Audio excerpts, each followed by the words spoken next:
30% de taux d'occupation, vous imaginez bien que 130% d'occupation, c'est pas possible, on n'est pas vie superposée. Donc c'est un indicateur qui a été défini arbitrairement en disant... Ça dépend de la taille des gens, tu prends quelqu'un qui est grand, on a des camètres. Réanimation, il y a c'est-à-dire 4500. Voilà, donc ça donne des indicateurs un peu baroques, des taux d'occupation à 200%. La vérité, c'est qu'une réanimation normale, c'est occupé à 90%. Vous imaginez qu'on fait la réanimation avec des livides. Donc une réanimation, c'est occupé à 90%. On va jamais traîner de déchanter. Une réanimation, c'est occupé à 90%. Parce qu'on a augmenté... Non, il ne doit pas traîner longtemps.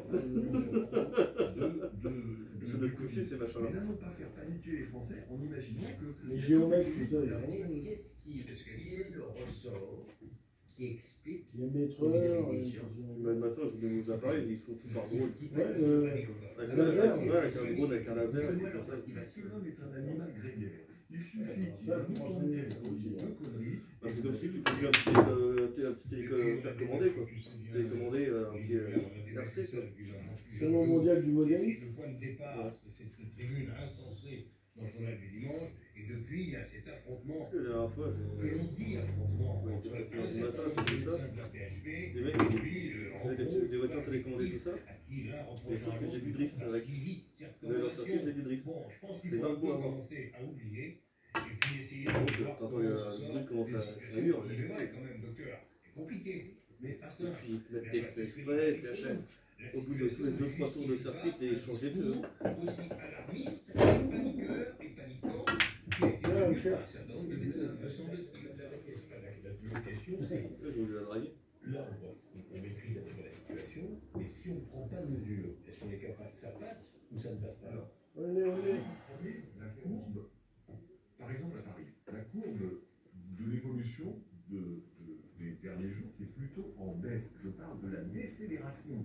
Mais décélérer, ça veut dire qu'on avance encore. C'est comme si les trottinettes quand ils freinent. Le plus probable, c'est qu'on va finir aux alentours du 5 mai avec 2000 malades en réanimation, sur 1500 aujourd'hui. Mais l'incertitude est considérable. Ça veut dire que ça peut être 2004, ça peut être 2005.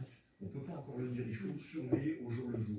Mais dire 4000, comme l'a dit la simulation de la PHP, c'est une probabilité de probablement inférieure à 1 sur 1000. Je ne peux pas dire que c'est impossible, c'est inférieur à 1 sur 1000. Et je me suis engagé ici à venir manger ma bavette si ça arrivait.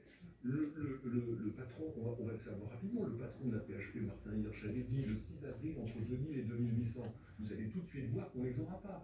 Donc il y a bien des gens qui font des simulations hors sol, et il y a des médecins de bonne foi qui suivent. Mais bonne foi, l'enfer est pavé de bonnes intentions. Je crois que profondément, il y a une posture de certains médecins, pas tous, qui est aussi un petit peu contrariée par le fait qu'on ne les avait pas suivis à l'échelon politique. On a un plaisir un peu sadique, je crois, voilà. Et d'autre part, ce que je veux dire aussi, en béotien, c'est que je pense là, dans l'état actuel des choses, avec encore une fois le retard sur la vaccination, la marge de manœuvre d'un gouvernement, quel qu'il soit, de retarder le phénomène, elle n'existe plus. On a fermé ce qu'il fallait fermer,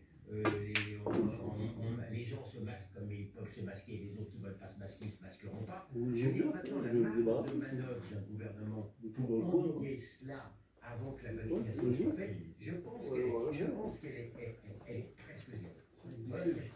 J'aimerais juste qu'on fasse un petit point sur les chiffres avec Florian Tardif. Florian, on va juste repréciser les chiffres de réanimation qu'on évoquait tout à l'heure. Combien de personnes sont aujourd'hui en réanimation dans notre pays, Covid d'un côté, non Covid de l'autre? Alors les chiffres que je vous ai montrés tout à l'heure concernaient l'ensemble des lits occupés en service de réanimation par des patients Covid et les patients non Covid. On a environ 7000 de disponibles sur l'ensemble du territoire, et il y a 7000 lits occupés, 5000 lits occupés par des patients atteints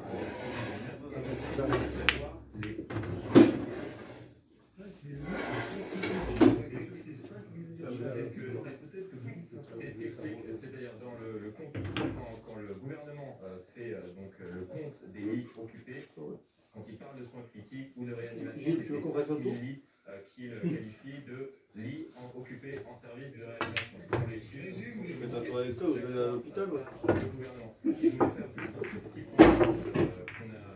On va en réanimation, urgence. Des chiffres parce que je viens. Ah, c'est calcul ça quand tu